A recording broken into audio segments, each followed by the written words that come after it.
Class 11th Shivdev student. आगे देखते हैं हाइड्रोकार्बन की विभिन्न सजातीय श्रेणियों के नामकरण। Nomenclature of various homologous series of hydrocarbon. किसके? हाइड्रोकार्बन के। ठीक, तो यहाँ देखेंगे सबसे फर्स्ट है एल्केन के लिए ना। यह संतृप्त हाइड्रोकार्बन होते हैं। कौन? हमारा एल्केन, जिनका सामान्य सूत्र क्या होता है? CnH2n+2 से इसको शो करते हैं। एन यहाँ पर क्या है? नंबर को बताता है। इसका नाम सेकेंड पूर्वलग्न मूल शब्द तथा फर्स्ट अनुलग्न से तैयार हो जाता है। नामकरण की सामान्य पद्धति में सरल श्रृंखला वाले यौगिकों में एन एल्केन, अगर वो सिंपल श्रृंखला होंगे, सरल श्रृंखला होंगे, तो उनमें क्या लगेगा? N alkene.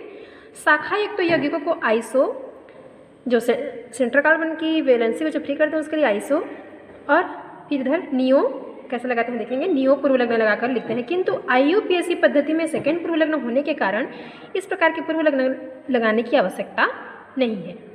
ठीक, सेकेंड पूर्वलग्न वही जो di, azo, amino, methyl, n, propyl, यही सब। ठीक, तो यहाँ पर एग्जाम्पल है पेंटेन का 5 कार्बन वाले के लिए। अब इसके देखो यहाँ पर तो इसका सूत्र क्या है? C5H12, लेकिन इसके 3 समावयवी, इसके आगे देखते हैं इसके 3 समावयवी कैसे हैं। ठीक, एक मिनट।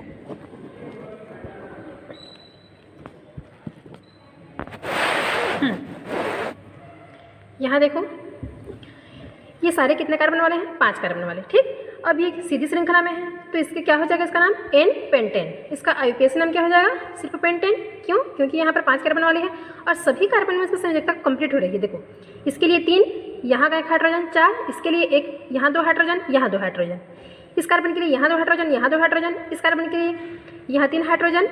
ठीक, और इसके साथ एक एक सिंगल बॉन्ड बनाएगा। तो यहाँ पर ये कार्बन के लिए सारे संयोजकता कंप्लीट, इस कार्बन के लिए सारे संयोजकता कंप्लीट। इसी प्रकार ये 5 कार्बन वाले क्या हो जाएंगे? एन पेंटेन, और इसका IUPAC नाम पेंटेन। अब नेक्स्ट है आइसोपेंटेन। देखो यहाँ पर सेकेंड नंबर वाले कार्बन में क्या जुड़ा है? Methyl group. ठीक, और यहाँ सेंटर वाले ये दोनों क्या है? सेंटर कार्बन, ये टर्मिनल कार्बन, क्योंकि लास्ट में जुड़ा है। तो ये सेंटर कार्बन वाले की वैलेंसी को फ्री कर रहा है, इसलिए इसको क्या बोलेंगे? आइसो। और 5 कार्बन वाले हैं 1, 2, 3, 4, 5, तो 5 कार्बन वाले को क्या बोलेंगे? आइसोपेंटेन। ठीक, और हाँ, और इसका IUPAC नाम क्या हो जाएगा? अब IUPAC नाम में क्या करेंगे? कार्बन की उसको काउंटिंग करेंगे। तो देखो इसको हम लोग दिए फर्स्ट, इस कार्बन को दिए सेकेंड, इस कार्बन को दिए थर्ड, इस कार्बन को दिए फोर्थ। तो सेकेंड नंबर वाले कार्बन में हमारा क्या जुड़ा है? मेथिल। तो इसके लिए क्या हो जाएगा? इसका नाम 2 मेथिल। अब देखो, अब यहाँ पर मेथिल को अलग कर रहे हैं, इस वाले कार्बन को, तो कितने कार्बन हो जाएंगे कुल श्रृंखला में? 1, 2, 3, 4। ये तो सिर्फ सेकेंड नंबर वाला कार्बन पर जुड़ा है, तो इसका नाम क्या हो जाएगा? 2 मेथिल ब्यूटेन। ठीक, नेक्स्ट है नियोपेंटेन। अब यहाँ पर इस कार्बन की संयोजकता को ये तीनों मेथिल क्या कर रहे हैं? कंप्लीट कर रहे हैं, तो इसका नाम क्या हो जाएगा? नियोपेंटेन। अब इसको अगर हम नामकरण करें, चाहे 1, 2, 3 ऐसे लें, या 1, 2, 3 किधर से भी लें। ठीक, तो सेकेंड नंबर वाला कार्बन हमारा कौन सा होगा? यही होगा। तो सेकेंड नंबर वाले कार्बन में कितने मेथिल जुड़े हैं? 2 मेथिल। तो इसके लिए क्या हो जाएगा? 2, 2 और 2 मेथिल के लिए डाई, 2, 2 डाई मेथिल प्रोपेन। अब इन दोनों को तो काउंटिंग नहीं कर रहे हैं, तो ये कितने कार्बन वाले हो जाएंगे? 1, 2, 3।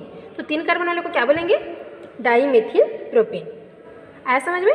ठीक, नेक्स्ट देखते हैं एल्केनों में कार्बन की प्रकृति। Nature of carbon in alkane. ठीक, अब देखेंगे उसमें कि कार्बन की हमारी प्रकृति कैसी होती है। प्राथमिक या फर्स्ट डिग्री कार्बन परमाणु वह होता है जिसमें अधिकतम एवं कार्बन परमाणु जुड़ा हो।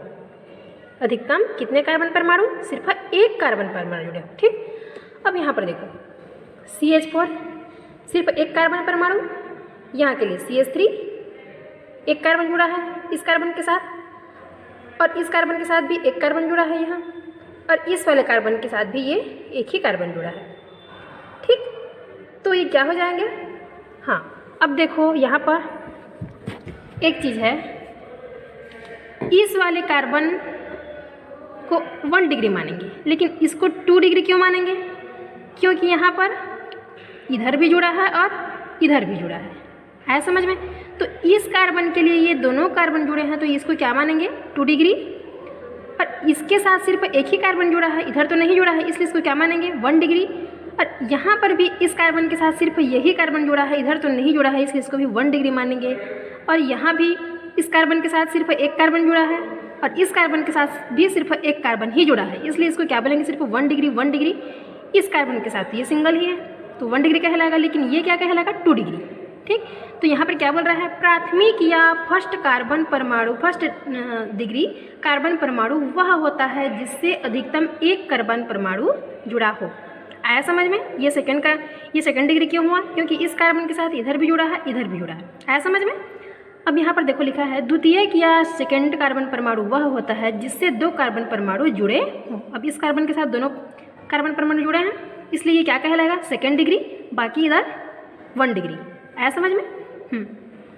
ये देखो उदाहरण में दिया है, इस कार्बन के साथ ये भी जुड़ा है, ये भी जुड़ा है, यहाँ अल्पविराम लगा है, इधर से इतना अलग है, इधर से इतना अलग है। ये क्या हो जाएगा 1 डिग्री वाले 1 डिग्री वाले 1 डिग्री वाले, लेकिन ये दोनों क्या हो जाएंगे 2 डिग्री। क्यों, इस कार्बन के साथ भी 2 कार्बन जुड़े हैं, इस कार्बन के साथ भी 2 कार्बन जुड़े हैं। ठीक, अब देखेंगे तृतीयक या थर्ड डिग्री कार्बन परमाणु वह होता है जिससे 3 कार्बन परमाणु ऐड हो। ठीक, अब देखो यहाँ पर इस कार्बन के साथ कितने कार्बन परमाणु हुए हैं 1 2 3। ठीक, तो ये कौन सा डिग्री वाला कार्बन परमाणु हो जाएगा 3 डिग्री। और ये सारे क्या हैं एल्केन है। क्यों, क्योंकि यहाँ पर कितने हैं सभी कार्बन के साथ सिंगल बॉन्ड है और सभी कार्बन की संयोजकता कंप्लीट हो रही है। आप लोग जितना भी श्रृंखला बनाओ, जितना भी उदाहरण लो, जैसा भी देखो, लेकिन सब में कार्बन की संयोजकता कंप्लीट होनी चाहिए। ठीक, जैसे यहाँ देखो इस कार्बन के साथ 4 बॉन्ड बने हैं, 1 2 3, और ये एक हाइड्रोजन यहाँ पर बॉन्ड बना रहा है जो कि दिखाया नहीं गया है क्योंकि हमारी केमिस्ट्री किस पर आधारित है, हमारा हमेशा इमेजनरी पर आधारित है। ठीक, ऐसे कुछ एग्जाम्पल होते हैं जैसे हमको इमेजिन करना पड़ता है कि हाँ यहाँ पर ऐसा होगा करके। ठीक, आगे समझ में। अब नेक्स्ट है इधर चतुर्थक या 4th डिग्री कार्बन परमाणु वह होता है जिसकी चारों संयोजकताएं कार्बन से संतुष्ट हुई हो। आगे समझ में।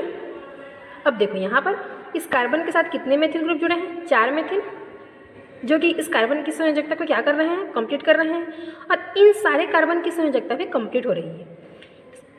चलिए देखते जाते हैं। इस कार्बन के लिए 3 हाइड्रोजन इधर 3 बॉन्ड बनाएंगे, 1 बॉन्ड इधर, संयोजकता कंप्लीट। सेम लाइक इन तीनों कार्बन परमाणु भी तो ये, और इस कार्बन के साथ 4 कार्बन वाले ये समूह जुड़े हैं, इसलिए इसको क्या बोलेंगे 4th डिग्री कार्बन परमाणु। आया समझ में। अब नेक्स्ट है इधर सबसे कम अणु भार वाले ऐसे हाइड्रोकार्बन का नामकरण कीजिए जिसमें 1st degree, 2nd degree, 3rd degree तथा 4th डिग्री कार्बन परमाणु हो।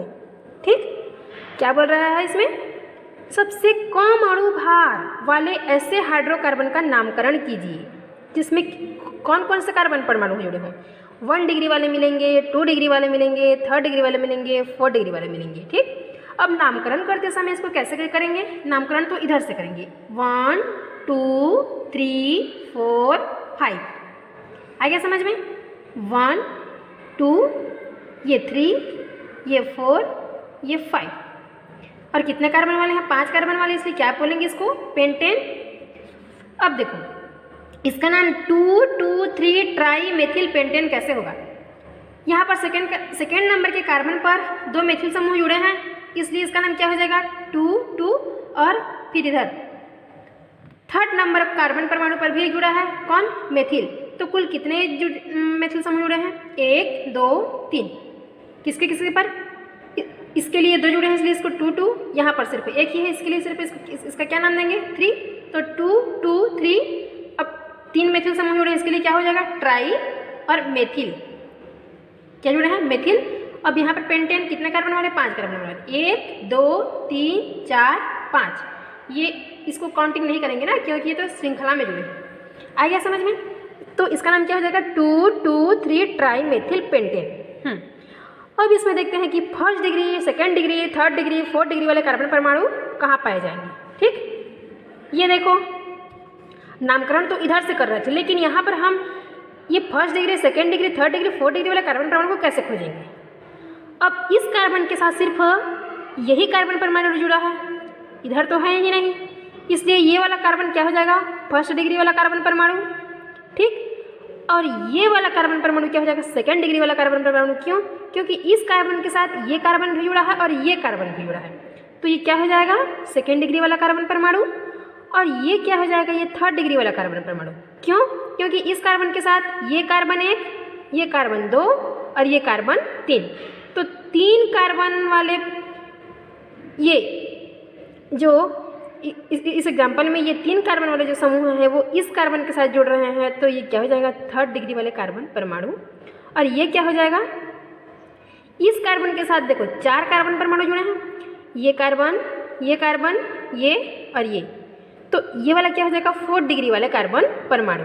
तो इसका नामकरण करते समय, आईपीएससी नामकरण करते समय इधर से लेंगे, लेकिन जब हम लोग इसको 4th degree, 2 degree, 3 degree, 4th degree में लाएंगे तो इसको कैसे देखेंगे, इधर से देखते जाएंगे। ये फर्स्ट डिग्री वाला कार्बन परमाणु, ये सेकेंड डिग्री वाला कार्बन परमाणु, ये थर्ड डिग्री वाला कार्बन परमाणु और ये फोर्थ डिग्री वाला कार्बन परमाणु। यहाँ से देखो 4th डिग्री कैसे बना है, सेम वैसे बना है, 1 2 3 4, और इसका आईपीएससी नाम क्या हो जाएगा, 2,2,3 ट्राई मेथिल पेंटेन। ठीक, आगे समझ में। अब इसका जो इसका डेरिवेटिव है किसका, एल्केन का, जो कि हाइड्रोजन के प्रतिस्थापन से, एक प्रतिस्थापन से क्या बनता है, एल्किल। इसको देख लेते हैं। ठीक, एल्किल समूह, एल्केन से जब एक हाइड्रोजन परमाणु अलग कर दिया जाता है तो उस कार्बन परमाणु की जिसमें हाइड्रोजन परमाणु अलग हुआ है एक संयोजकता खाली हो जाती है। ठीक, अब जैसे CH4 है उसमें से मैं एक हाइड्रोजन परमाणु को निकाल लूँ तो क्या हो जाएगा, ये हमारा CH4 था, यहाँ से मैं एक हाइड्रोजन परमाणु को निकाल दूँ तो इधर क्या बन जाएगा, CH3 बनेगा, जो कि क्या कहलागा, एल्किल। और इसका नाम एल्किल, एल्क से क्या हो जाएगा, ये एक कार्बन वाला है तो मेथिल हो जाएगा। उसी प्रकार यहाँ पर बोल रहा है एल्केन से, और ये हमारा क्या है, एल्केन, लेकिन ये हमारा क्या है, एल्किल। ये CH4 हमारा क्या हो जाएगा, एल्केन, लेकिन यहाँ से एक हाइड्रोजन परमाणु को मैं निकाल दूँ तो ये क्या हो जाएगा, एल्किल। ठीक, तो ये क्या हो जाएगा, मेथेन, मेथिल। ठीक, सेम लाइक एग्जाम्पल यहाँ पर दिया है, R हमारे यहाँ पर क्या है, एल्केन, यहाँ पर क्या है हमारा R, एल्किल समूह। ठीक, तो इसमें बोला है कि एल्किल समूह प्राथमिक, द्वितीयक तथा तृतीयक 3 प्रकार के पाए जाते हैं। ठीक, इसका सामान्य सूत्र क्या हो जाता है, वही CnH2n+1। अब देखो यहाँ पर बहुत सारे एग्जाम्पल दिए हैं। मेथेन के लिए क्या हो जाएगा, इसके लिए एक हाइड्रोजन परमाणु को यहाँ से मैं रिमूव करवा दूँ तो क्या हो जाएगा, मेथिल। यहाँ पर क्या है, C2H6 एथेन, लेकिन यहाँ से एक हाइड्रोजन परमाणु को निकाल दें तो C2H5। अब यहाँ पर C3H8, ये एक सीधी श्रृंखला में है तो इसका नाम क्या हो जाएगा, N प्रोपिल।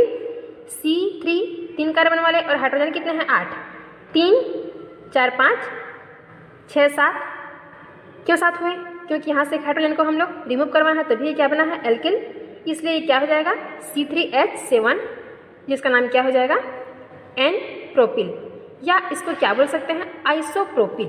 ठीक, तो आइसोप्रोपिल में देखो C3H7 ऐसा होना चाहिए। अब देखो यहाँ पर 1 2 3 C3 है और H हाइड्रोजन कितना है, 7, 3 4 और 3 7। ठीक, अब नेक्स्ट है ब्यूटेन, यहाँ से क्या हो जाएगा, C4H9 बनेगा यहाँ पर। ठीक, 3 4 5 6 7 8 9 और कार्बन कितने हैं, 4, 1 2 3 4, क्या नाम हो जाएगा, N ब्यूटिल। या आइसोब्यूटिल के क्रम में कैसे देखेंगे, आइसोब्यूटिल के लिए सेंटर वाले कार्बन की वैलेंसी को फ्री करेगा। ठीक, अब देखो यहाँ पर कितने कार्बन वाले हैं, आइसोब्यूटिल के लिए 1 2 3 4 और ये कितने हैं, 9, 3 3 6 7 8 9, कौन, हमारा हाइड्रोजन, तो इसके लिए क्या हो जाएगा, आइसोब्यूटिल। इसी प्रकार ये ढेर सारे एग्जाम्पल दिए हैं, इसको तुम लोग पढ़ना। जैसे यहाँ पेंटेन के लिए दिया है तो आइसो के लिए, और ये द्वितीयक तृतीयक इन सबको दिया है, इसको देखना। ठीक, आगे की क्लास नेक्स्ट में। ठीक, धन्यवाद।